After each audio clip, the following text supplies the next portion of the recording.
If you visit Puducherry and happen to pass by Raj Niwas, the official residence of Lieutenant Governor Kiran Bedi, just murmur Narayanasamy.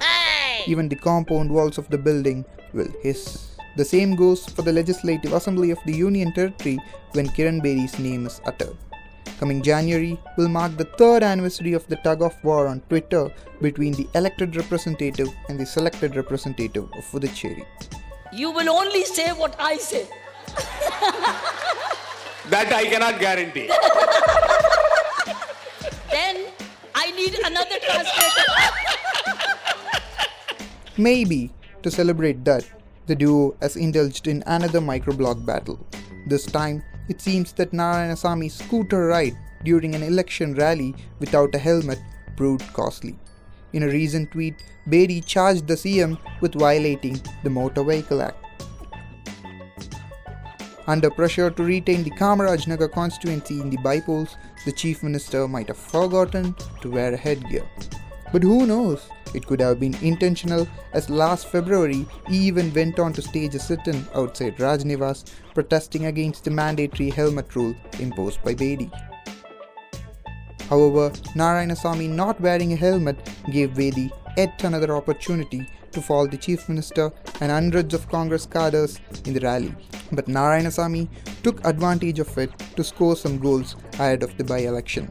In just a few minutes, he googled a couple of pictures of Bedi riding pillion on a scooter without helmet and posted them on Twitter with a caption, "Practice before you preach." 3 years ago, in the beautiful and beachy Puducherry, started a war.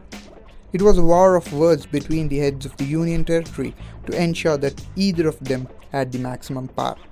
It first began with Bedi cancelling Narayanasamy order directing officials not to use social media for official work. Maybe as a part of the Digital India campaign, Bedi, after assuming office, started communicating with bureaucrats and journalists on WhatsApp. Until today, she continues to do so. On January 5, 2017, she tweeted that if Puducherry had to be a progressive union territory, it could not be retrograde in communications. The next day, Congress MLAs sought the intervention of the Union Home Ministry in the matter.